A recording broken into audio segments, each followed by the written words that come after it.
Tagaktak ang pawis ni Francis matapos ang maghapong pagtatrabaho sa ginagawang tulay sa kanilang lugar. Isa kasi si Francis sa mga magigiting na construction worker na maswerteng nakuha para gumawa sa loob ng halos isang buwan ng pagbabanat ng buto roon. Malaki-laki na rin ang maaaring sahurin ng lalaki. Masipag naman kasi talaga ang lalaki. Ni hindi nga rin siya lumiliban sa pagpasok kahit na kung minsan ay may sakit siya. Uwi na ako. Hindi mo na siguro ako mag-overtime ngayon. Misis ko muna ang unahin ko. Tinabihan siya ng kaibigang si Kaloy habang sila ay sandaling nagpapahinga sa gilid ng kalsada. Uwi na rin muna ako. Tinatamad na ako mag-overtime eh. Tama naman yan eh. Magpahinga rin kung paminsan-minsan no. Nako, sabihin mo yan sa sarili mo. Sobrang sipag mo kaya. Wala kang absent tapos puro ka overtime. Baka mamaya niyan eh, sa sobrang sipag mo, paggising ko, kaharap mo na si Jesus ha. Uy, huwag naman. Alam mo naman na kaya ko lang ito ginagawa kasi malapit ang mga nakangkumari mo eh. Ay, oo nga pala no. Sa susunod na buwan na pala mga anak si Maring Jessa. Pre, may iniisip ka na bang pangalan ng anak nyo? Si Jessa na bahala dun. Siya ang ina eh. Basta, ikaw ninong ka kagad sa binyag ng anak ko Wala namang problema eh. Madali lang namang magtago sa Pasko. Nagtawa na ng dalawa. Matagal nang magkaibigan si Francis at Kaloy. Nasa elementarya pa lang sila ay sanggang dikit na talaga sila. Halos kilala na ng dalawa ang pagkakabuhol ng bituka ng bawat isa. Kung anong alam ng isa, alam din ng isa. Parang magkapatid na nga rin maituturing. Matapos ang sandaling pagpapahinga ay dumaan muna ang dalawa sa pamilihan bago umuwi. Bumili si Francis ng paboritong mangga ng kanyang asawa. Maasim kasing pagkain ang pinaglilihian ng babaeng si Jessa. Nang papalis na sila ng pamilihan, isang ginang ang lumapit sa kanila. Hindi pa naman katandaan ng ginang. Mga nasa 40 hanggang 45 pa lang yata ang edad ng babae. Nakasuot ito ng kulay puting bestida. Maayos ang pagkakatali ng buhok at mukha yung mayaman. Kinausap ng ginang si Francis. Nagdadalang tao ang iyong asawa, tama ba? Napaayos ng upo ang lalaki nang marinig yun mula sa matandang hindi naman niya kilala. Nakakatinginan sila ng kaibigang si Kaloy. Nagtataka dahil hindi naman nila kaano-ano ang matanda. Sino po ba kayo? Paano niyo po nalaman ang tungkol sa pagdadalang tao ng asawa ko? Ngumiti lang ang matanda sa kanya. Magaan ang pakiramdam ni Francis sa ginang. Hindi niya rin alam kung bakit. Alagaan mo ang iyong asawa. Ang iyong anak ay magdadala ng swerte sa buong baryo. Pagkatapos magsalita ng matanda ay agad-agad na rin itong umalis. Naiwang litong-lito si Francis at Kaloy. Pareho silang naguguluhan sa sinabi ng ginang. Pre, nanay ba ni Jessa yun? Balu. Paanong nanay yun patay na yung nanay ni Jessa. Sino yun? Bakit may alam siya? Ewan ko nga rin Hindi ko talaga siya maalala. Pero alam mo kung anong nakakatawa? Ang ganang pakiramdam ko sa ginang na yon. Napapailing na lamang si Francis. Isang malaking palaisipan sa kanya ang pangyayaring yon. Maya-maya lamang ay nagdesisyon na rin na umuwi ang magkaibigan. Naghiwalay na sila ng landas. Nang makarating na sila sa kanto, pag-uwi ni Francis, inabutan niya ang kanyang asawa na nasa bakuran. Nagluluto na ito ng makakain nila para sa hapunan. O mahal, sabi ko huwag ka na masyadong kumilos Baka mamaya mapano ka pa niyan. Ako na. Mahal naman, hayaan mo na ako. Alam ko na pagod ka sa trabaho. Yung oras na pahinga, ipahinga mo na lang. Umupo ka dyan at manood ka na lang sa akin. Isa pa, hindi naman sobrang bigat ng gawain na ito Sigurado ka ha? Nag-aalala lang naman ako sa'yo Ayos lang ako. Tsaka sabi nila, dapat ang buntis, hindi lang lagi nakahiga o nakaupo. Dapat kumikilos-kilos din. Kung sa bagay, basta huwag ka masyadong magpapakapagod kapag wala ako rito. Mahirap na. Alam mo naman, ikaw lang mag-isa rito sa bahay. Baka mamaya mapano ka nasa trabaho ako. Huwag mo na akong intindihin, no? Ayos lang naman talaga ako. O siya nga pala, mahal. Kanina, habang nagpapahinga kami ni Kaloy, alam mo ba may lumapit na babae sa akin? Ang sabi niya magiging swerte daw sa atin ang anak natin at sa buong baryo. Hindi ko yung kilala ha. Bigla na lang siyang nagsabi ng ganun. Hala, may kumausap din sa akin kahapon sa palengke. Matandang babae rin siya. Parang hindi naman siya ganun katanda. Siguro mga 50. Inaplos niya yung tiyan ko. Tapos sabi niya, ingatan ko raw yung bata kasi ang anak natin ang magsisilbing liwanag daw ng lahat. Mukhang mayaman? Oo, mukhang mayaman. Tapos, hindi man lang ako natakot o kinabahan sa kanya. Baka iisa lang yung babaeng kumausap sa'yo at kumausap rin sa amin. Pero, sino naman kaya yun? Hindi kaya anghel ang babaeng yun? Baka binabasbasan ng anak natin. Diyos ko, sana nga. Palaisipan pa rin para sa mag-asawa kung sino ang ginang na yon. Hanggang sa bago sila matulog ay napag-uusapan pa rin nila ang babaeng yon. Mabilis na lumipas sa mga araw. Mangyayari na ang pinakahihintay na mag-asawa. Nasa trabaho si Francis noong mga sandaling manganganak na si Jessa. Sobrang saya ng kanyang puso. Kaya naman dali-dali siyang nagpaalam sa kanilang boss at agad din naman siyang pinayagan nito. Pambayad lamang sa kumadrona ang naipon nila dahil masyadong mahal sa ospital. Kaya sa bahay lang din nanganak ang babae. Pag uwi ni Francis, nasa labas pa lang siya ay narinig na niya ang iyak ng sanggol. Isang lalaking sanggol ang iniluwal. Kamukhang kamukha ng ama. Mahal, ang anak natin. Maluha-luha pa ang babae sa sobrang saya.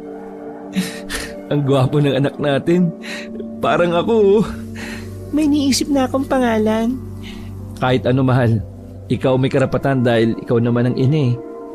Ang ipapangalan natin sa kanya, Simon. Mula sa paborito kong libro na sulat ni Jose Rizal. Siya si Simon, mahal. Ang ganda ng pangalan. Tunog bayani. Maingat na kinarga ni Francis ang sanggol. Nung hapon na yon ay punong-puno ng pagmamahal ang kanilang bahay. Lalo pat isinilang na nga sa mundo ang kanilang inspirasyon. Mas naging ganado sa buhay si Francis.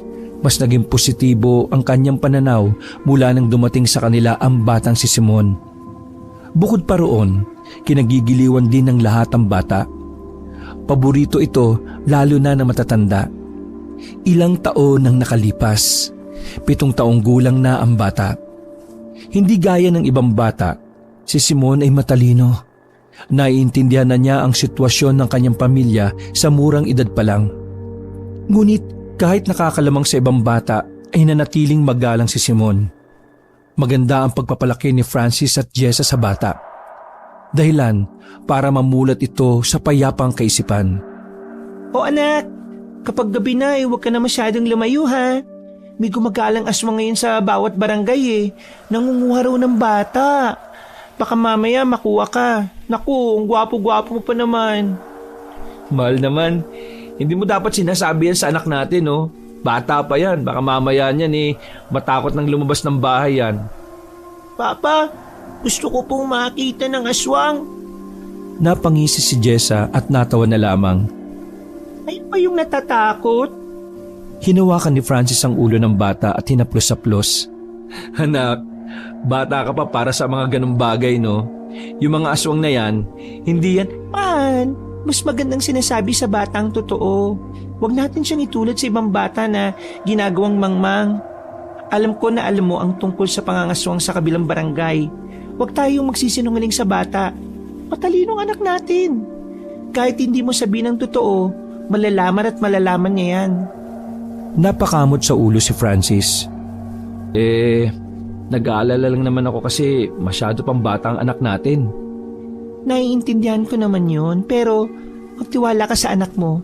Kahit bata pa siya, nakakaintindi na siya sa ibang bagay. Di ba Simon, anak? Opo, ang totoo po niyan pa.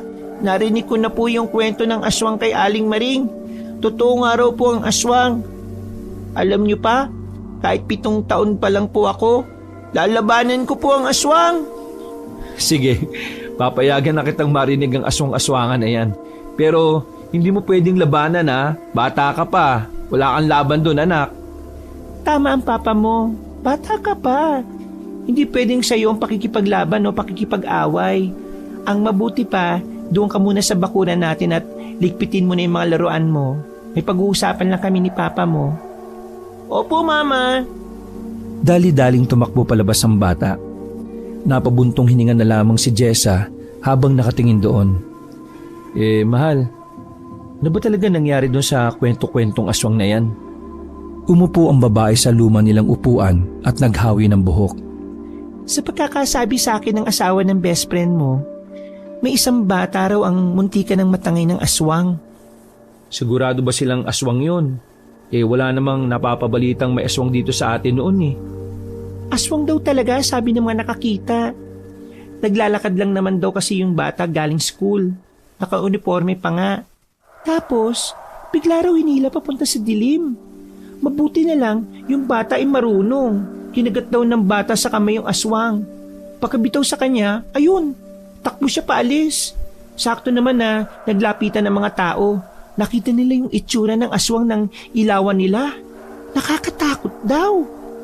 Kung totoo nga yan, di dapat doble ingat kayo rito ni Simon. Nako, mahal. Mga bata pala yung punteriya ng mga yan. Kapag napadaan nga ako sa bayan, bibili ako ng pangontra. Mahirap na, no? Mas maganda na yung handa tayo. Alam mo, tama ka, mahal. Huwag ka mag-alala.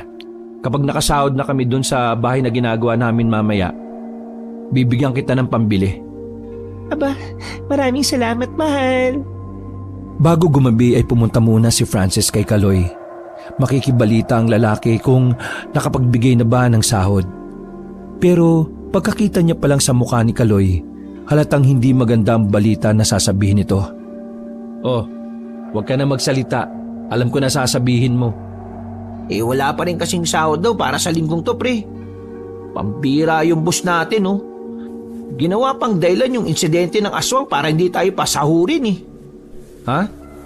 Bakit? Ano bang sabi? Natatakot daw pumasok sa barangay natin yung Chinese na yun. Baka raw maaswang siya. Kuripot lang kasi. Ay nako, kaya mo na. Sigurado ko na bukas pupunta rin yan. Aba, kapag hindi na siya bumalik, aangkinin natin yung bahay niya. Malapit na matapos yun no? Mas ayos pa kitaan natin nung nasa tuloy pa tayo Pero alam mo pre, pakiramdam ko, malas ang tuloy na ginawa natin Kasi mula nang magawa yan, lagi na lang ako nakakarinig sa mga tsuper na may nakikita silang aswang. Sa hindi maipaliwanag na dahilan, biglang nagtayuan ang balahibo ni Francis. Kinabigla niya ang sinabi ng lalaki. Aswang na naman? Oo pare, lagi raw. Siguro hindi mo lang naririnig kasi busy ka masyado Pero ako na malapit sa tulay, may naririnig akong kwento-kwento. Bukod pa ron sa batang muntikan na makuha ng aswang Palagay mo, ginagawang tambayan ng mga aswang ang tulay? Oo, kasi naman pare sobrang mapuno yung paligid nun. Madilim pa. May ilaw nga hindi naman matino. Tinipid na naman kasi tayo ng lokal Nakakatakot pala ngayon pre Kaya nga yung inaanak kong si Simon, huwag nyo na muna masyadong palayuin Mamaya niyan matsyempoan yung batang yun, Diyos ko. Mawalan pa ako ng poging inaanak. Huwag ka mag-alala pre. Hindi naman namin pinababayaan si Simon pre, ikaw, ayaw bang magkaanak? Mag-anak baka mo? Nakko, ayaw ni Donnie. Napapraning. Baka raw aswangin siya. Ewan ko ba? Mga babae ngayon magulo utak Pagpasensyaan mo na lang muna. O paano? Uwi na muna ako sa amin Baka hinahanap na ako ng mag-ina ko Balitaan mo na lang ako kapag nagbigay ng amo nating incheck. Tinapik na ni Kaloy ang balikan ni Francis. Kumoy pa nga ang lalaki bago siya tuluyang makaalis. Nang makauwi siya sa kanilang bahay, ay naabutan niyang nakaiga si Simon sa papag. Nataranta ang lalaki na makitang nakakumot ito nang tila ba nilalamig. Mahal, anong nangyari? Nilalagnat? Masyado yata napagod sa kakalaro eh. Mataas ba yung lagnat? Ayos lang ba siya? Ayos lang naman siya, mahal. Hindi naman ganun kataas yung lagnat niya. Baka kailangan niya lang makapagpahinga. Alam mo naman ang batang yan eh. Walang tigil sa kakalaro. Ay, kinaba naman kaagad ako.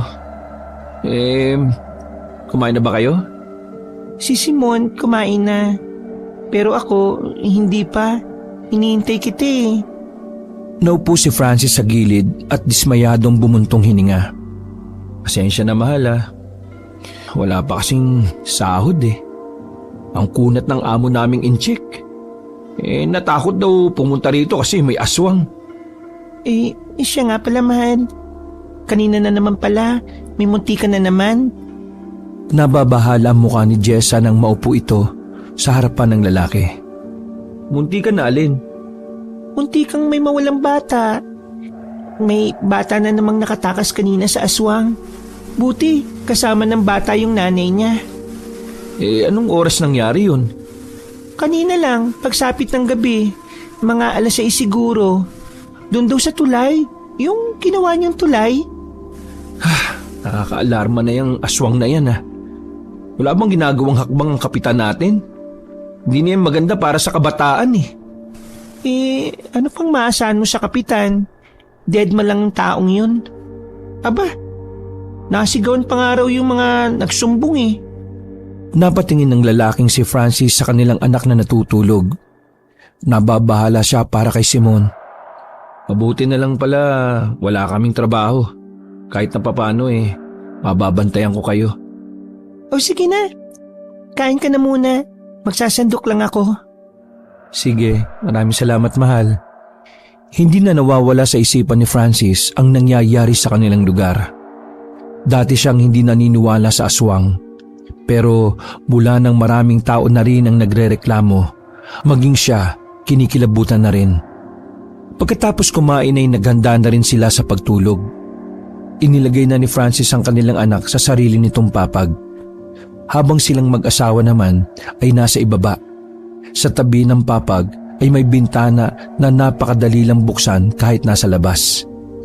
Nakalimutang isaryo ng mag-asawa. Nakatulog si Francis at Jessa.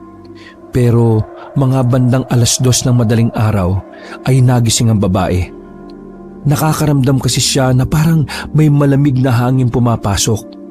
Yung pala, may nagbukas na ng kanilang bintana. Pagsilip ni Jessa sa papag ng bata, nakita niya ang isang aswang na nasa aktong bubuhati na ang kanilang anak palabas ng bintana.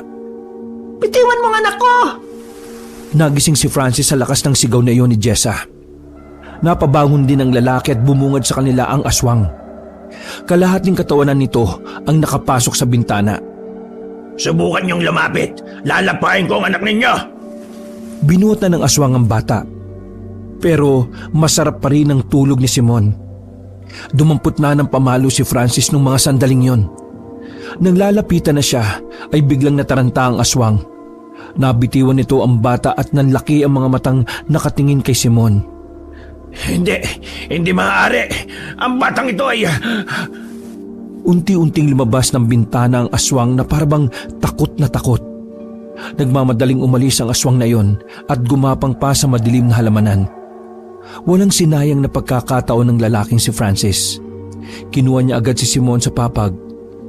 Nang makabuelo ay lumabas siya ng kanilang bahay. Hawak-hawak pa rin ni Francis ang tubo. Mahal, may dala ka bang bawang? Oo, mahal.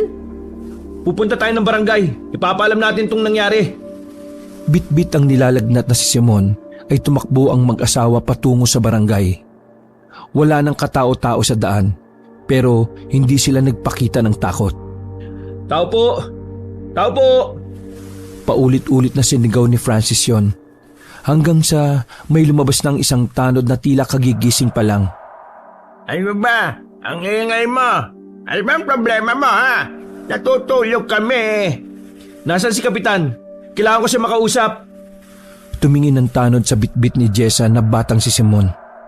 Itatakbo niya ba sa ospital yan? Wala naman kami sasakyan. Sira ang tricycle. Nasaan si Kapitan? Kailangan niya gumawa ng aksyon. Inaswang na ang anak ko, narinig mo ba? Inaswang ang anak ko! Galit na rin si Jessa sa mga pagkakataong yon. Kaya naman napilitan na ang tanod na buksan ang gate. Naguguluhan yon habang nakatingin sa mag-asawa. Kapitan! Kapitan! Isang matandang lalaki ang lumabas sa pintuan ng barangay. Pagkakita pa lang ng kapitan sa bata, tila nagulat na ito at nailang. Hindi to lumapit sa kanila. Anong kailangan niya? Kapitan, totoo ang aswang. Inaswang ang anak ko. Baka nasa paligid pa ang aswang. Nakikiusap ako. Huliin niyo ang aswang. Huwag niyo nang hintayin na may mangyari pa sa mga bata. Gumawa na kayo ng aksyon. Hindi totoo ang aswang. Umalis na kayo. Ilayo niyo sa akin ang batang yan. Kapitan! Sa pulis kayo humigay ng tulong. Kahit kailan talaga wala kang kwenta. Pinagsaran sila ng pintuan ng kapitan. Sumimangot naman sa kanila ang tanod na naroon. Umalis na rin sila sa barangay dahil sa sobrang pagkadismaya. Ang tangi na lang na mapupuntahan ay ang kaibigan nilang si Kaloy. Malalakas ang bawat pagkatok na ginawa ni Francis. Palingon-lingon naman sa likuran si Jessa kung may nakasunod ba sa kanilang aswang. Mga ilang segundo lang, pinagbuksan na sila ng mag-asawang Kaloy at Donna na kapwa kagigising lang.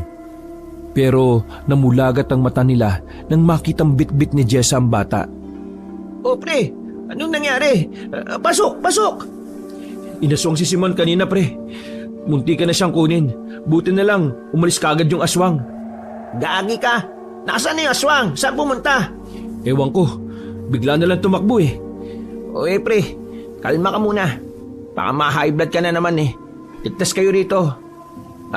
Mahal, Donna, pakitimplahan mo nga ng kape si pare para kumalma. At si kumare na rin. Agad namang sumunod sa lalaking asawa si Donna. Pre, malala na ang sitwasyon. Nagbabahay-bahay na yata yung aswang na yun eh. Dapat talaga maaksyonan na ito. Hindi pwedeng ganyan palagi eh. Kawawa mga bata. Ay nako pare, walang kwenta yung kapitan natin. Pumunta kami ron pero pinalis kami kaagad. Ang sabi ni Jessa habang ito'y abalang inaasikaso ang anak sa papag nila Kaloy. Kung sa mga pulis kaya?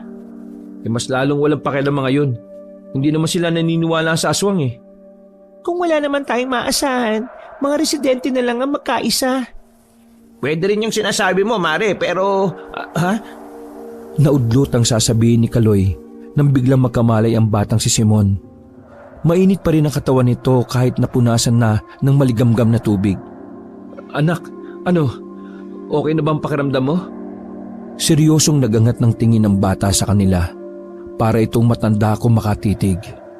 Pa, huwag na po kayong lalapit kay Kapitan Chavez. Nagkatinginan silang apat na tila ba naguguluhan sa sinabi ni Simon. Anak, bakit si Kapitan Chavez kagad ang nasa isip mo? May masakit ba sa iyo, anak? Pa, hindi na po kayo dapat lumapit kay Kapitan Chavez kasi po, Pre, ganyan talaga mga bata kapag nilalagnat. Kung ano-ano sinasabi. Totoo sinasabi ko, Ninong Kaloy. Si Kapitan Chavez ay hindi mabuti. Isa siyang masama. Pa, si Kapitan po, aswang. Napanganga ang mag-asawa sa kanilang narinig. Hindi nila alam kung bakit yun ang sinabi ng bata. Pero pakiramdam nila, may hindi talaga pangkaraniwan sa nangyayari. Simon, anak, ano ba yung sinasabi mo? Alam ko po, muntikan na akong makuha ng aswang kanina. Pero natakot po sa akin yung aswang. Ganon din po si Kapitan. Pa, takot po sa akin ng mga aswang. Sabi ng matandang nakausap ko noon nakaraan, ililigtas ko raw po ang mga batang katulad ko. Dahil sa mga sinabi ni Simon, ay sinubukan na lamang sakyan ni Francis ang sinasabi ng anak. Sino matanda sinasabi mo, anak? Pwede mo ba siyang ilarawan? Maayos po siya tingnan. May alahas po sa katawan. Mukha po siyang maraming pera. Pero magaan po loob ko sa kanya nung kausapin niya ako eh. Akala ko nga po, lola ko siya eh. Pero ang sabi niya, isa raw siyang instrumento ng kabutihan at ako raw po ang napili niya. Pre, yung sinasabi ng inaanak ko parang yung babae na nakausap natin dati ah. Sang-ayon si Francis doon. Noong mga sandaling yon, naniniwala na si Francis na may nais talagang ipahiwatig sa kanyang anak. Na ang mga sinasabi talaga ni Simon ay may laman. Anak, may iba ka pa bang alam? Papa, marami pong aswang sa probinsya natin. Nararamdaman ko po eh. Pero karamihan sa kanila, nag-aanyong tao. Nakikihalubilo po sa mga tao at nagpapanggap. Inaanak, matutukoy mo ba yung isang tao kung aswang o hindi? Opo, Ninong. Kagaya na lang po ni Kapitan. Naamoy ko po siya. Malansa yung amoy ng aswang eh. Pre, mukhang may kakaibang kakayahan tong anak mo ah. Palagay ko, pare, anghel talaga yung babaeng nakausap natin dati. Biniyayaan niya ng kakaibang kakayahan yung anak mo, pre. Magkahalong kaba at tuwa ang nararamdaman ni Francis at Jessa sa mga pagkakataon na yon. Kinakabahan sila dahil batid nilang hindi magiging normal ang buhay ni Simon. Tuwa dahil sa murang edad, ramdam na mag-asawa na si Simon ang magiging pag-asa ng baryo laban sa mga sinasabi nitong aswang. Ma, Pa, kailangan pong makulong si Kapitan Chavez. Masama po siya eh. Aswang po siya. Anak, alam mo kasi kailangan muna natin ng patunay eh. Hindi natin sila pwedeng ipakulong kung wala tayong ipapakitang ebidensya. Sa ngayon, kailangan mo munang magpahinga. Kami na ni Ninong Kaloy mo ang bahalang gumawa ng paraan, ha? Tumangutango lang ang bata. Maya-maya lang ay bumalik na yon sa tulog. Bumaba na rin ang lagnat ni Simon. Pagkatapos nun, tumambay si Francis at si Kaloy sa tapat. Tahimik lamang silang napapaisip sa natuklasan nila kay Simon. No pare, hindi ko akalain na ito na pala yung sinasabi ng babaeng yun, no? May dahilan, pre, kung bakit si Simon nung pinili nila. Siguro dahil napakalinis ng kalooban niya at mababait din yung mga magulang. Tapos, may gwapo pang ninong. Sinabit mo pa talaga sarili mo, ah. Pero, nakakabahan pa rin ako eh. Oh, bakit na naman? Bata pa si Simon, pre. Dapat naglalaro lang siya. Pero mukhang magbabago na yung takbo ng buhay niya eh. Bakit kasi hindi na lang sa akin ibinigay yung kakayahan na yun? Bata ka pa ba? Sa bata nga gusto ng babae. Lumakad ang mga araw na natiling tahimik ang mag-asawang Francis at Jessa. Hindi nila pinapaalam na may kakayahan si Simon na tumukoy ng aswang. Sa halos isang linggo ay hindi nila napapansin ang kanilang kapitan sa barangay.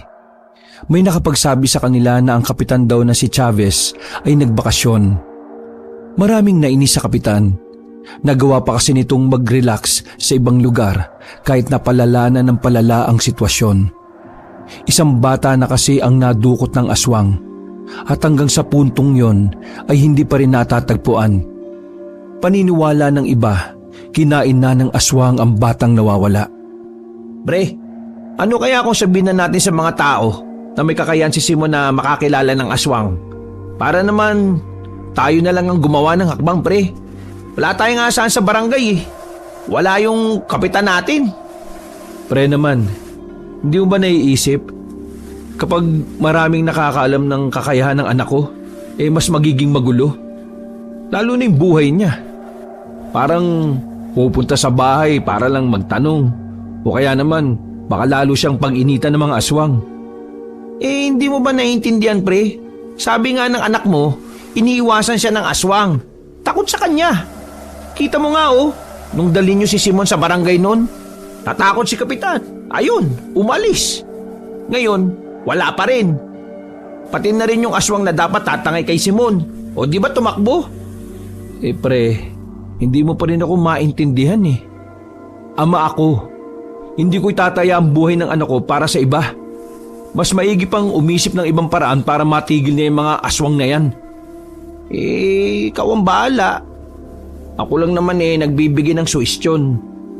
Habang nakatambay sa bakuran, ay isang batang lalaki rin ang tumakbo palapit sa kanila. Lumapit yon kay Francis at may isinumbong. Kuya Francis, si Simon po, nandun po sa bilyaran. Sumisigaw po siya ng aswang daw po si Kapitan Chavez. Halos sumakit ang ulo ni Francis nang marinig yon. O kita mo, anak mo na mismo gumagawa ng paraan ha. Nagmamadaling tumakbo ang dalawa patungo sa bilyaran. Nang makarating sila roon, ay agad na kinuha ni Francis ang bata. Pangiting-ngiti pa ito ng pilit habang humihingi ng paumanhin sa mga naroon. Pasensya na ho kayo. Malakas lang po talaga ang imahinasyon ng anak ko eh. Sige ho, ituloy nyo na ho yung paglalaro. Aalis na sana sila nang biglang may magsalita na isa sa mga lalaki. Paano kung tama nga sinasabi ng batang yan? Lalo na ngayon, wala nang mawala sa barangay si Kapitan eh. Aba, lumala ang pangangaswang. Oo nga ano? Ano sa tingin nyo? Maigi siguro, imbestigahan niyang si Kapitan. Napapailing na lamang si Francis. Hindi niya inakala na madaling maniniwala ang mga tao kay Simon. Bago pa sila tanungin ng kung ano-ano, ay naglakad na rin sila palayo. Anak naman, bakit mo naman yung ginawa? Alam mo naman di ba na ayaw namin ng mama mo na gawin mo yon? Napapayuko na lamang ang bata. Kasi Papa, nanaginip ako kagabi. Ang sabi ng panaginip ko, maraming aswang ang makikita mamayang 12:00 ng gabi. Kapag hindi ko po sila sinabihan, hindi po sila makakapaganda eh. Baka mapahamak po sila. Pre, tama ang ginawa ng anak mo. Maniwala man sila o hindi, ang mahalaga, nagbigay ng babala si Simon. Huwag ka mag-alala, Simon. Naniniwala ako sa iyo. Para ka naman timang eh. Kinukonsinti mo pa. Paano kung yun talaga yung misyon ni Simon? Tingnan mo yung anak mo, oh. Gustong-gusto niya yung ginagawa niya. Bakit hindi mo nalang suportahan? Naku naman pre, ang kulit mo. Oh. Delikado nga eh. Nandito naman tayo para protektahan siya eh. Nag-aaway po ba kayo? Hindi kami nag-aaway na anak. Ipinapaliwanag ko lang sa papa mo. Kasi kakain ng mani yung papa mo eh. Naguguluhan na siya. Inosenteng tumingin ng batang si Simon sa kanyang ama na mukhang nag-aalala. Hinawakan ng bata ang kamay ni Francis. Papa, alam ko po bata pa po ako. Pero sa palagay ko po, may mission po talaga ako na pinapagawa sa akin si Papa Jesus. Sana po payagan niyo na ako. Kailangan ko pong iligtas yung baryo natin eh, laban sa mga aswang. Napakamot na lamang sa ulo si Francis. Nag-aalangan pa rin siya sa kagustuhan ng bata. Pero wala siyang magawa. Sa huli ay napapayag na rin siya ng batang si Simon sa tulong ng pagsulsol ni Kaloy. O sige. Papayagan na kita. Pero anak, ipangako mo sa akin ha, hindi ka lalakad na mag-isa. Dapat lagi mo kaming kasama ng ninong mo. Lahat din ng nakikita mo o nararamdaman, sasabihin mo kaagad sa akin. Ha? Hindi pa tapos magsalita si Francis nang biglang may tinuro na ang bata. Kahit medyo madilim na ay natanong pa rin nila ang isang babae na nasa kabilang kanto. Papa, yung babaeng yun, aswang po yun. Tara pre, bilis! Binitbit ni Francis ang batang si Simon at saka nilapitan nila ang babae. Pagharap pa lang ng babae, takot na itong natumba nang makita na si Simon. Nanginginig ang babae. Halos maihi-ihi na rin yun sa takot. Ibinaba ni Francis ang kanyang anak. Nagulat sila nang lapitan ni Simon ang babae na nakaupo na sa semento. Bakit ka natatakot? Aswang ka no? Gustong magsalita ng babae ngunit tila may nakabara sa lalamunan nito. Sumagot ka! Ano, aswang ka ba? Hindi nagsalita ang babaeng yon. Maya-maya lamang nagtangka na itong tumakas. Gumapang ang babae. Kaso hindi pa ito nakakalayo, isang palaso ang tumarak sa ulo nito. Agad na kinuha ni Francis ang kanyang anak para takpan ang mata nito. Maging sila kasi ay nagulat sa nangyari. Pagtingin nila sa di kalayuan, nakita nila ang isang lalaki. Mga nasa edad 50 na yata. May mga uban na ang buhok pero malakas-lakas pa rin. Sa tindig at pormahan ng lalaki, ramdam nila na albularyo yon. Ayos lang ba kayo? Isa-isa silang tiningnan nun at tumigil ang tingin nito kay Simon. Sandali. Ikaw, Ikaw na bata ka. Hinila ni Francis ang kanyang anak at napayakap naman ang bata sa hita niya. Sino kayo? Ano kailangan niyo sa anak ko? Hindi. Huwag ka matakot. Hindi ako masamang tao. Ang pangalan ko ay Pablo. Isa akong albularyo na tumutugis ng aswang. Wala akong nais itanong sa kanya. Bata, may nais lang ako itanong sa kanya. Bata, may nagpakita sa iyong matandang babae na mukhang mayaman na laging nakangiti. Meron po. Bakit po? Lumapad ang ngiti ng bata. Ikaw nga ay tinakdang pangontra sa mga aswang. Sandali, kilala niyo po ang anak ko? Nakangiting binalingan sila ng tingin ng albularyong si Pablo. Maswerte ka dahil ang anak mong ito ang magiging daan para maging mapayapa ang ating baryo. Yan ang kanyang misyon. May alam kayo sa kakayahan ng anak ko? Sa katunayan hindi pa siya napipili. Alam ko na yon ang kakayahan ng batang itatakda. Dahil yon ang nakasulat sa propesiya ng mga albularyo. Isang batang musmos ang magiging instrumento ng Diyos laban sa kasamaan. Manong, mawalang galang na po, maistorbo ko po yung pagsasalita nyo. Yung sipon nyo po, natulo. Sandaling natigil ang pagkasabik at tuwa ng albularyo. Nagpunas muna yon sa kanyang ilong. Pasensya na. Ilang gabi na kasi akong naghahanap ng aswang kaya ako sinisipon Kakampi ka ba namin? Anak, hindi na kalaban ng matandang yan? Tiningnan ng maigi ni Simon ang matandang si Pablo. Sa halip na matakot, nagpakarga pa yon sa matanda. Haba, ang bigat mo naman. Pero mas mabigat pa rin yung anak kong pabigat. Pre, mukhang alam talaga ni Simon kung sino yung mga masama at hindi. Kaya huwag ka na mabahala. Kakampi natin yan. Kahit nasipunin. Ibinaba ng albularyo ang bata. Bumalik ito sa pagiging seryoso. Iho, maaari tayong magtulungan para matigil na ang pambibiktima ng mga aswang. Sasama ko kayo sa laban. Pero kailangan nating isama ang batang ito sa mga lakad natin. Ano po ba talagang meron sa anak ko? Ang kanyang buong pagkatao ay nilikha na likas na pangontra sa mga aswang. Pinaniniwala ang mas mahina ang aswang kapag nasa paligid nila itong batang ito. Kagaya na lamang ng aswang na yan, wala siyang nagawa ng dahil sa iyong anak.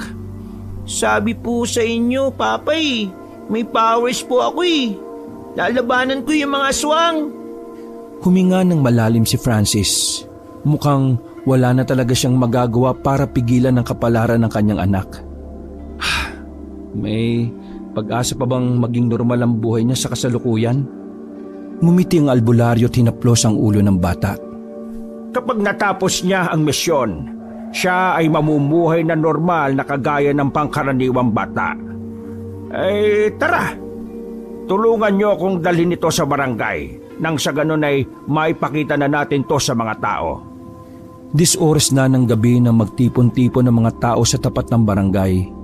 Kahit wala roon si Kapitan Chavez, binuksan ng barangay para formal na ipakita kung paano sunugin ang bangkay ng aswang. Halo-halong reaksyon ang maririnig. Mayroong mga galit, may mga natatakot, at may ilang sabik na nakapas lang din ng aswang. Sinunog at inabo ang bangkay ng babaeng yon. Habang nangyayari yon, napansin ni Francis na tila nakasilip si Kapitan sa gilid ng halamanan. Pansamantalang iniwan ni Francis ang bata kay Kaloy at pinuntahan ang kinaroroonan ng Kapitan. Naabutan yun ni Francis. Napatigil naman ang Kapitan habang sila ay nasa daan. Sandali lang, Kapitan! Dahan-dahang humarap si Kapitan Chavez. Totoo bang nagbakasyon ka? O baka nagtatago ka lang? Anong sinasabi mo? Hindi kita maintindihan. Aswang ka, no? Ikinagulat ng Kapitan ang sinabi ni Francis, pero nagmaang-maangang pa rin ito. Nababaliw ka na ba? Paano mo naman? May kakayahang makatukoy ng aswang ang anak ko. At alam kong kaya ka takot na takot nung una mo siyang makita ay dahil mahina ang mga aswang kapag nasa paligid ng anak ko. Kapitan, alam kong aswang ka. Huwag ka nang magmaang-maangan. Ngumiti ng nakakaloko ang kapitan at parabang wala na itong pakialam sa nalaman ni Francis. Sige, aswan ako. Ano naman ngayon? Matatapos kayong lahat kapag tinuloy nyo pa rin ang mga gusto ninyo. Tandaan mo, si Simon ang buhay na pangontra sa inyong lahat. Kung gusto nyo pang mabuhay, hayaan nyo maging payapa ang baryong to. Bakit? Tinatakot pa ba ako? Hindi. Hindi kita tinatakot. Binibigyan kita ng pagpipilian.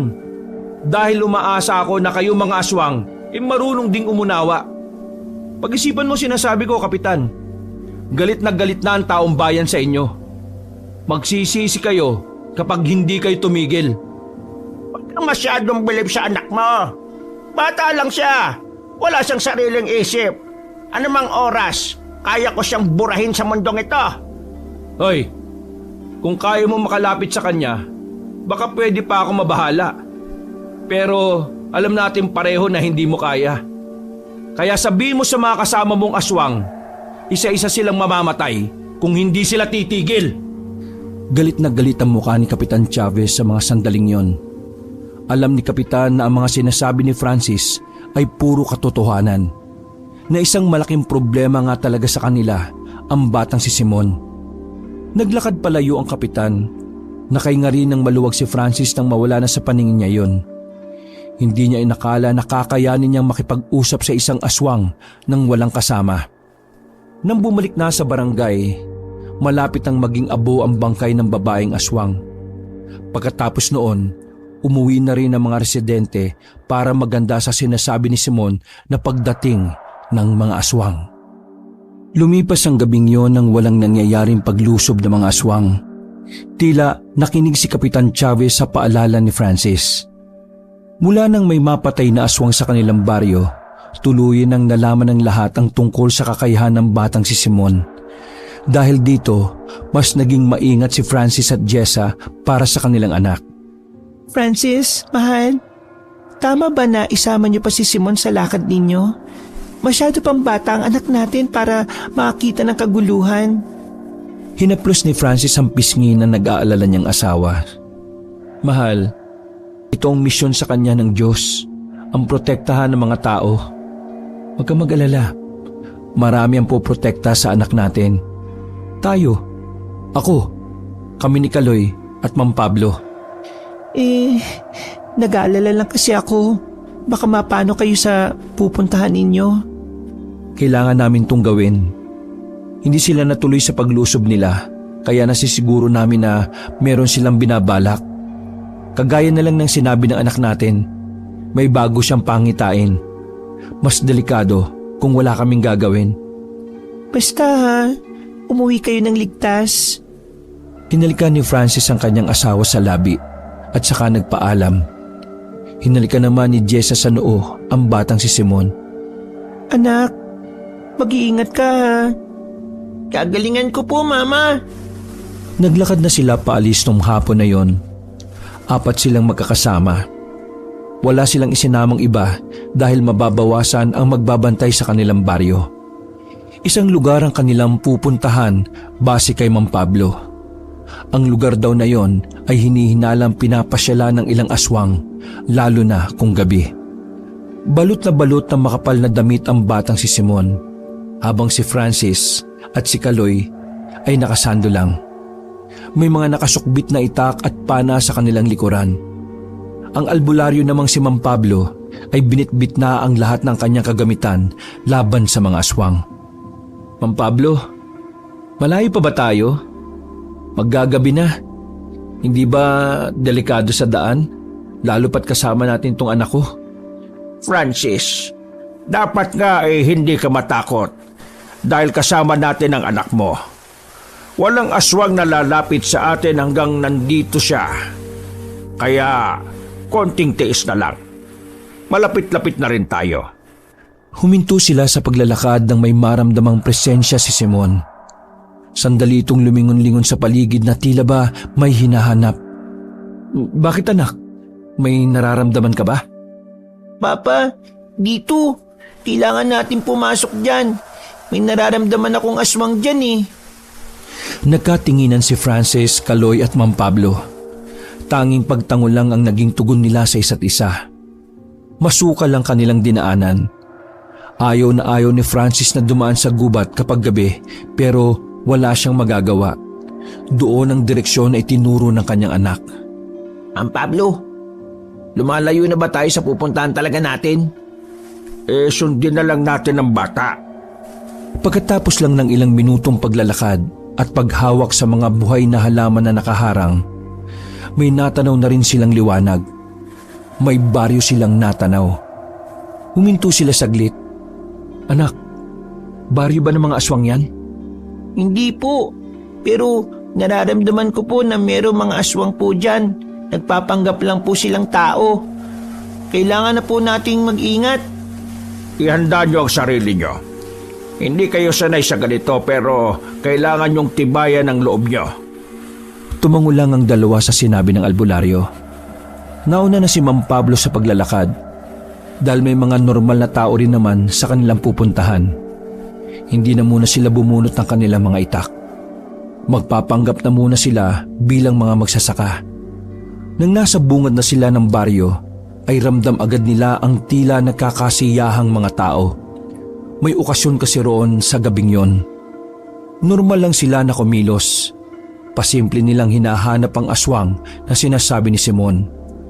Habang naglalakad na sila, nakita nila ang mga taong nagsasayawan sa loob ng malawak na bakuran. Ilan sa mga naroon ang napatingin sa kanila. Napansin na lang nila na may isang lalaki roon na nanlaki ang mga mata na makita sila. Papa, yung lalaki pong yun, aswang. Tara na, bilis! Nagtataka ang ibang tao kung bakit sila nagmamadali. Pero hindi na nila yung pinansin. Mas pinagtuunan nila ang lalaking lumihis ng direksyon. Dumaan yon sa isang iskinita na may kadiliman. Kaya naman napilitan na silang gamitin ang daladala nilang lampara. Malapit na nilang maabutan ng aswang ng tirahin ni Mang Pablo ng palaso ang lalaking yon. Tinamaan ang lalaki sa balikat. Gusto pa nitong tumakas pero takot na takot itong nakatingin kay Simon. Buena mano ka, pare! Ikaw bata ka. Ikaw ang sinasabi nilang buhay na pangontra. Totoong balita na mahina ang aswang kapag nandiyan ka. Hindi ako makatayo. Buisit! Hindi ka na talaga makakatayo habang buhay. Mang Pablo, tapusin mo na yan. Ngumisi lang ang albularyo. Hindi kami ang magiging problema nyo rito. Kundi ang mga kapwa ninyo. Tumarak na ang isang palaso sa noo ng lalaki kung kaya't agad na rin itong bumulagta. Nasisiguro ko na hindi lang ito nag-iisa. Marami pa. Pero huwag kayong mag-alala. Walang aswang na makakapalag sa atin hanggat kasama natin ang batang si Simon. Hinawakan ni Mang Pablo sa ulo ang bata. Kampanteng-kampante sila noong gabing yon. Ang hindi nila alam, hindi talaga mga aswang ang magiging problema nila. Nagpatuloy ang apat. Lumabas sila ng iskinita na parabang wala lang nangyari. Marami pang nararamdaman si Simon sa mga pagkakataon na yon. Napatigil nga sila sa tapat ng isang bahay. Mula sa loob ay naririnig nila ang mga tawanan. At base sa batang si Simon, lahat ng naroon ay puro aswang. Manda ka, Kaloy. Marami yan. Ano bang gagawin natin? Pagsipa ko ng pinto, ibubungat kagad natin ang bata para hindi sila makatakas. Sabay saka natin sila tatarakan ng palaso isa-isa. Ano, kaya ba? Kaya ko. Ikaw, Kaloy. Siguro. Pumorma na si Mang Pablo sa pintuan ng bahay. Nasa gilid ng albularyo ang batang si Simon noong mga sandaling yon. Pagsipa ni Mang Pablo sa pinto, nagulat ang mga nasa loob. May hawak na mga baraha ang mga yon. Pagkakita pa lang nila sa bata, nataranta na kaagad sila. Nag-uunahan ang mga yon sa bintana. Pero dahil hindi sila magkasya ng sabay-sabay, sinamantala na nila Francis ang pagkakataon. Pinana nila ang mga yon sa ulo hanggang sa humilata na. Sinubukan pa ng isang aswang na malapitan si Simon, pero hindi na rin ito nakaabot. O diba? Ganito kasimple. Hindi natin to magagawa kung hindi natin kasama si Simon. Papa, tingnan niyo po sa labas. Paglingon nila ay may isang lalaki ang nakakita sa kanilang ginawa. Papanahin sana ni Kaloy pero pinigilan siya ng bata. Hindi po siya aswang. Tumakbo ang lalaki na takot na takot. Hinayaan na lang nila yon pero masama ang kutob ni Francis. Ma'am Pablo, mukhang totoo ngang hindi talaga aswang ang magiging problema natin ha. Kailangan na muna nating magtago. Palagay ko, kakampi ng mga aswang ang mga tao rito. Yun ang pakaramdam ko. Masyado tayo nakatuon sa mga aswang. Bilis! Bilis! Sumuot sila sa madilim na silong ng bahay. Tahimik lamang silang pinakikiramdaman ng paligid. Nawala na rin ang maiingay na tunog na sa palagay nila naalaman na ng iba ang ginagawa nila. Ilang saglit lang, may mga narinig na silang mga nagsisigawan. Natuklasan na ang pagpatay sa mga aswang. May narinig din silang isang pamilyar na boses. Tinig ng isang kapitan. Ang kapitan na ilang taon silang niloko at nagpanggap na tao. Nandito sila! Hanapin niyo sila! Nararamdaman ko presensya ng walang yang batang yon! Nandito lang sila! Hinintay na muna nilang makaalis sa mga yon bago sila lumabas. Kailangan nilang lumipat ng pwesto. Tatawid na sana sila sa kabilang banda ng kabahayan pero bigla na lang silang hinarang ng 4 na lalaki. May dalang mga mahahabang baril ang mga yon. Maging ang batang si Simon ay kinabahan na rin. Papa, hindi po sila mga aswang eh. Nakangiti ang mga lalaki. Mas lalo silang kinabahan nang itutok ng mga yon ng mga baril. Ibaba niyo ang mga hawak niyo. Kung hindi, magtatalsikan ang mga utak niyo sa lupa. Nagdadalawang isip pa silang tatlo. Alam nila na kapag ginawa nila yon ay mas ikapapahamak nila. Ayaw niyo makinig. Idadamay ko tong bata. Wag! Ibababa na namin. Huwag niyo lang idamay ang bata. Marahang hinubad nila Francis ang kanilang mga dalang gamit. Ikinatuwa naman yun ng mga lalaki. Kunin niyo yung bata. Ilayo niyo yan dito para makakilos na maayos sila Chavez. Yan lang naman ang pinagmamalaki ng mga ito eh. Biglang hinablot ng isa pang lalaki ang batang si Simon. Wala nang nagawa si Francis nang awatin siya ni Mang Pablo. Huwag kang mabahala. Nararamdaman kong hindi siya mapapahamak. Hindi mapapahamak? Kita mo naman kung ano itsura ng mga yan. Anong katangahan naman kasi ang iniisip nyo? At bakit kayo nagpunta rito? Masyado kayong dumepende sa batang yan eh, bata lang naman yan. Tingnan nyo, wala na siya rito. Tingin nyo may laban pa kayo kina Chavez? Eh mga aswang yun. Bakit kayo nakikipagkaibigan sa mga aswang? Nakikipagkaibigan? Hindi naman sila kaibigan eh. Kami lang ang taga-supply sa kanila ng pagkain. Uhuli kami ng tao, babayaran nila kami. E di, ganun lang kasimple. Negosyo lang to, walang personalan. Nakikiusap ako sa inyo. Huwag niyong sasaktan ng anak ko. Eh di ba wala namang aswang nang makakalapit sa kanya? Bakit ka nag-aalala? Kasi aswang lang ang hindi siya pwedeng saktan. Pero pwede siyang saktan ng isang tao lang ano? Subukan mo lang saktan ng anak ko. Kundi papatayin kita, kahit ng kaluluwa mo. Pre, kalma. Mamamatay tayo agad sa ginagawa mo eh. Kasalanan mo yan. Bata pang anak mo, sinasabak mo na sa katangahan mo eh. Oh, nandiyan na pala sila Chavez. Nagtayuan ang balahibo ni Francis nang makita ang galit na galit na mukha ni Kapitan Chavez. Paglapit pa lang nito ay sinakal siya at isang malakas na sampal ang binigay nito kay Francis. Sa lakas ng pagkakasampal ay natumba pa ito sa gilid. Ibang-iba na ang itsura ni Kapitan Chavez ng mga oras na yon. Kulubot na ang muka at maraming buhok ang braso. Lakas ng loob niyong pagpapatayin ng mga kasamaan ko. Ngayon, nasa na ang tapang ninyo? Wala lang batang yon. Wala na rin kayong magagawa. Kaya, kunin niyo ang tatlong ito. Umalis na tayo rito at dalhin sila sa kuta. May kakainin tayo ngayong gabi. Hinawakan na sa magkabilang braso sila Francis. Chavez, yung bayad mo, wag mo kalimutan. 3 yan. Nasaan ang bayad mo? Ibibigay ko sa iyo mamaya. Dadalhin ko lang ang mga ito. Chavez, kapag mamayang 12:00 wala pang bayad, pasensyaan tayo ha. Ayoko nang hindi marunong tumupad sa usapan. Hindi na nagsalita ang aswang na kapitan. Naglakad na rin ng mga yon na bitbit sila Francis. Mahilo-hilo pa si Francis noong mga sandaling yon, pero walang ibang tumatakbo sa utak niya kung hindi ang kanyang anak na si Simon. Walang paglagyan ng kanyang pag-aalala. Habang lumilipas sa mga sandali, pakiramdam niya ay nasa panganib si Simon. Wala na silang kalaban-laban nun. Lahat ng kanilang gamit ay iniwan na nila. Tanging ang mga sarili na lamang nila ang kanilang daladala. Halos makaladkad na sila Francis dahil sa marahas na paghila sa kanila ng mga aswang. Nagkanda sugat-sugat na rin ang kanilang mga braso dahil sa gasgas sa mga halamang may tinik. Makalipas lang ang mahigit kalahating oras, narating na rin nila ang sinasabing kuta ng mga aswang. May isang lumang bahay na naroon at doon sila ipinasok. Sa bahay na yon ay may basement. Ibinaba sila roon habang nakatakip na ang kanilang mga mata ng itim na tela. Ang tanging na lang nilang naririnig ay ang mga boses ng mga aswang na naroroon, na parabang gusto na kagad silang lapain ng buhay. Itinulak sila sa isang silid. Sumubsub pa si Kaloy at Francis sa sahig dahil doon.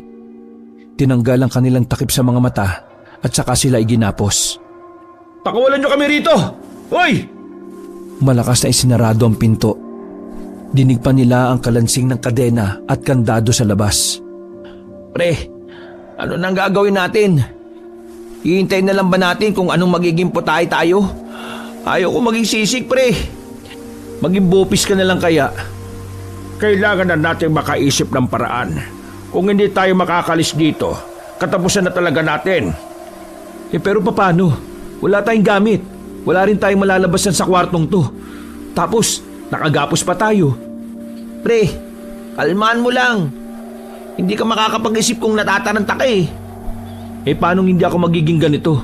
Nahiwalay sa akin ang anak ko. Bumuntong hininga na lamang si Francis. Napapailing na lamang ang lalaki at bahagyang napapaiyak. Mang Pablo, wala na ba kayong ibang alam na paraan para makatakas tayo? Malungkot na umiling-iling ang albularyo. Maging ito ay nawawalan na rin ng pag-asa. Isang mahabang katahimikan ang bumalot sa kanilang tatlo. Wala silang ibang magawa kundi maghintay na lamang kung ano ang mga susunod na mangyayari. Napangat sila ng tingin nang maramdamang bumukas ang pinto ng silid na yon. Pumasok si Kapitan Chavez. Nakaanyong tao ito sa mga sandaling yon. Pero amoy na amoy ang pagiging malansa nito. Sino sa inyo ang gustong maging pulutan namin? Ikaw, Francis? Banas na banas ako sa iyo eh. Ikaw kaya gawin kong pulutan ngayon. Yung pipira-pirasuin ko yung katawan mo tapos gagawing battle fight. Ay, mawalang galang na, Kapitan. Pero budol fight po ang tawag doon. Budol fight. Nung pinagsasabi niyong battle fight. He, manahimik ka. Ikaw ba si Francis? Para sa kaalaman mo, ako si Kaloy. Sa inis ng kapitan ay binalingan nito si Kaloy. Dinakma nito ang baba ni Kaloy at iniangat ng pwersahan. Masyado kang madaldal ah. Mas maganda yatang gawing bopis yung dila mo eh. O mas mainam sigurong ipakain na lang kita ng buhay sa mga kabaro kong aswang, ha? Di pakain mo. Nang mahawa kayo sa sakit ko. May sakit pa naman akong malala. Walang tanga na maloloko mo rito. Kung may sakit ka man, hindi kami mahahawa dahil aswang kami. Tanggalin nyo na nga to. Ilaga na to para mapira-piraso na kagad. Sandali! Napatingin si Kapitan Chavez sa matandang si Pablo. Nakasalubong ang kilay nitong lumapit sa albularyo. Ikaw nga pala yung pahamak na albularyo. Bakit? Gusto mo rin bang sumama? Bulok na yung laman loob mo eh. Pwede kang gawing lechon.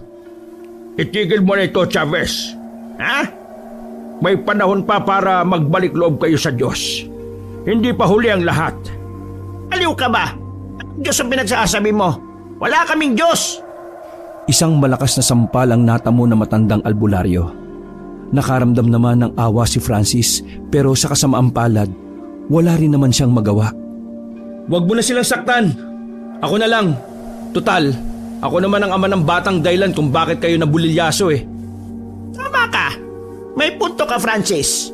Pero Huwag ka magmadali kasi ikaw din naman ang susunod sa kanila eh. Bigla na lamang silang nakarinig ng iyakan ng mga bata sa kabilang silid. Sumilay ang nakakalokong ngiti ni Kapitan Chavez sabay sabing, Nakarating na pala mga bagong pagkain. Mga batang sariwa. Walang iya ka talaga. Pati bata dinadamay mo. Kayong nadamay. Kasi mga bata lang naman talaga ang gusto namin. Sila ang may mga sariwang laman. Nagkikiskisan sa galit ang mga bagang ni Francis. Kung makakawala lamang siya, baka pinatay na niya ang kapitan kahit paaswang ito. Ilabas yun na lang itong tatlong ita. Sabay-sabay na lang natin gawing putahe. Bukas ng umaga, isunod ang mga bata para sa karawan. Ilabas na yan, bilis! Nauna nang naglakad ang kapitan palabas ng silid. Tinanggal ang pagkakagapos nila. Malalaking tao ang bumitbit sa kanila. Kaya kahit na magpumigla sila, ay hindi rin naman sila uubra. Dinala sila sa maluwang na espasyo. Napapagitnaan ang parting yun ng mga aswang sa paligid. May nakatusok na malaking kawayan sa gitna na siyang pinagtalian ulit ng tatlo. Unahin nyo na yung isa, yung pangit. Ay, mga pangit ko sa akin. Ako may asawa, ikaw wala. Pre, manahimik ka na kasi. Ikaw tuloy uunahin. Kinuha na ng mga yon si Kaloy. 4 na tao ang pwersang nagpaiga sa lalaki sa mahabang lamesa na amoy bulok. Eto na ba yon? Tatantarin nyo na ba ako? Akala ko ba ilalaga nyo muna ako? Mga taksil naman kayo oh. Nakikita mo yung mga aswang na yan? 5 araw nang hindi kumakain ng mga yan. Ipapakain kita sa kanila ng buhay. Ha? Wag! Gusto ko bang makita asawa ko? Gusto ko bang magkaanak? Chavez, ako na lang kasi ang unahin mo. Total, bulok naman na mga laman loob ko. Ang kulit mong matanda ka. Mag-imi ka na nga dyan. Pumesto na si Kapitan Chavez sa gitna. Mga kabaro kong aswang, meron akong palaro sa inyo. Kung sino ang unang mananalo, siya ang unang makakagat sa lalaking yan. Naghiyawan ng mga aswang na naroon. Habang si Kaloy naman ay kaunting-kaunti na lang ay maiihi na sa takot. Wow! Nagawa mo pa talaga akong gawing premyo ha? Pre, tandaan mo, hindi kita makakalimutan. Yun na lamang ang nasabi ni Francis. Masakit mang isipin ngunit sa tingin niya ay doon na nga magtatapos ang buhay ng kanyang kaibigan. Francis, pumikit ka na lang kapag nilabanan nila ako ha? Ayoko makita mo kung nahihirapan. Pakisabi sa asawa ko, mahal na mahal ko siya. At ako ang kumupit ng pera niya nung nakaraan. Pakisabi din sa inaanak ko, mahal ko siya. Kahit hindi ako nakakapagbigay ng regalo sa kanya tuwing Pasko. Patawarin niyo ako kung wala akong magawa. Huwag na po kayo humingi ng tawad. Kayo rin naman po susunod dito eh. Nanahimik na ang tatlo. Sinumulan naman ni Kapitan Chavez ang paghahanap ng papatol sa kanyang pakulo. 5 aswang kagad ang nakisali. Kung sino mang mananalo, makakatikim kagad ng laman. Kaya galingan niyo. Ipapaliwanag na sana ng kapitan ng patakaran ng laro nang biglang makaramdam sila na merong mga paparating. Sandali silang napatigil. Nakatinginan ng mga aswang. Maging sila Francis at Kaloy ay nagtataka rin. Kapitan, may paparating! Ilang sandali lang, lumitaw na lamang mula sa dilim ang mga armadong lalaki. Noong una ay ngumiti pa si Kapitan Chavez dahil inakala nitong ayos lamang ang lahat. Pero nagulat ang kapitan nang makitang may galit sa muka ang leader ng mga yon. Romulo, napasyal ka yata sa kutaan namin. Gusto nyo na rin bang maging aswang? Hindi, biro lang. Yung bayad ba? Wala pa namang 12:00 ah. Wala na akong pakialam sa bayad. Pakawalan mo ang anak ko na isinama mo sa mga binihag mong bata. Pabalik-balik ang tingin nila Francis kay kapitan at sa mga lalaking armado. Naguguluhan na rin sila. Pakiramdam nila ay magkakaroon talaga ng gulo. Pasensya ka na. Pero sa amin sa amin na. Hindi na namin pwedeng pakawalan. Bakit? Papalagan nyo kami mga aswang? 6 lang kayo. Kaya nyo ba kami? Anong 6? Bobo ka ba magbilang? Eto, 7 kami Kasama namin ang batang kinatatakutan nyo. Lumabas mula sa likuran ng armadong lalaki ang batang si Simon. Nanlaki ang mata ni Kapitan Chavez at ang iba pang mga aswang. Agad na dumaloy sa kanila ang takot nang makita si Simon, ang batang itinuturing na buhay na pangontra. Anak! Simon! Ligtas po ako. Mababait po sila. Pinahawak nga po nila ako ng baril eh. Walang iya. Masamang humawak ng baril, anak! Magpupulasan sana mga aswang, pero para silang sinakitan ng ulo habang naroon ang batang si Simon. Nakaramdam ng pagkahilo mga aswang, kabilang naroon si Kapitan Chavez. Kapitan, pasensya ka na rin pero mas mahalaga sa akin ang anak ko Kaya magpaalam ka na sa mundo. Niratrat ng mga armadong lalaki ang mga aswang habang nangihina ang mga yon. Walang nagawa ang mga kapitan at ang mga kasamahan nito. Bukas palad nilang sinalo ang mga bala hanggang sa isa-isa na silang nagkandamatay. Sa isang iglap, napulbos sa mga aswang na naroon. Mga tao na lamang ang natirang naroroon. Samantala, pinuntahan naman ng mga armadong lalaki ang mga nakakulong na bata. Lahat ng iyon ay pinakawalan. Kasama roon ang anak ng armadong si Romulo. Kinalagan na rin si Francis at Kaloy. Nakahinga na rin sila ng maluwag noong mga sandaling yon. Maraming salamat. Kung hindi dahil sa inyo, baka sisig na ako. Tumango lang sa kanya ang lalaking armado. Nawala na sa mukha ng lalaki ang pagiging maangas. Tulad ni Francis, puno ng pag-aalala ang mata nito para sa anak. Nang matiyak na patay na ang lahat ng aswang, nagpaalam na rin sila Francis sa mga armado na hindi niya inakala na malambot din pala ang puso pagdating sa mga bata. Walang napahamak sa kanila. Nakabalik sila ng matiwasay sa kanilang baryo. Dahil sa mabuting balita na dala nila, natuwa ang mga residente ng baryo. Kinabukasan ng umaga, si Mang Pablo na ang iniluklok na kapitan ng mga tao. Ayon kasi sa kanila, kailangan nila ng kapitan na talagang may kaalaman sa maraming bagay. Samantala, masaya rin naman si Francis para sa kanyang anak. Dahil sa wakas, natapos na rin ang problema ng baryo. Naibalik na rin ang ibang batang nawawala.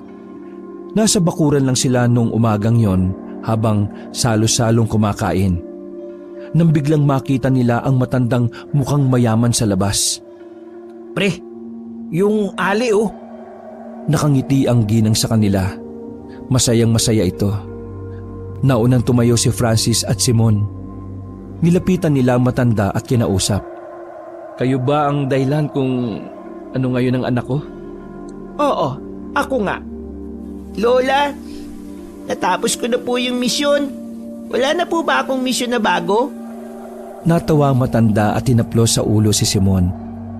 Iho, tapos na ang misyon mo. Wala ka nang gagawin kundi ang maging masaya bilang bata. Dahil sa iyong katapangan at pagmamahal sa mga tao, bibigyan kita ng kahilingan. Ano ang gusto mong hilingin? Sandaling nag-isip ang bata. Gusto ko po sana ng kapatid Nagtawanan sila ng mga sandaling yon. Hindi inakala ng lahat na maiisip yon ng batang si Simon. Nanay, maaari ko bang malaman kung sino po ba talaga kayo? Hindi na mahalaga kung sino ako. Ang mahalaga, nakamit ng muli ng baryong ito ang katahimikan. Sige na, ako ay aalis na. Ikaw, Simon, magpapakabait ka ha. Maging mabuti kang kuya sa iyong magiging kapatid. Ngumiti ang matanda at naglakad na rin siya palayo. Dumaan ang maraming araw, buwan at taon. Malaking palaisipan pa rin sa kanila kung sino ang matandang babaeng yon. Basta ang alam lamang nila, isang anghel ang matanda na bumaba mula pa sa langit. Wakas.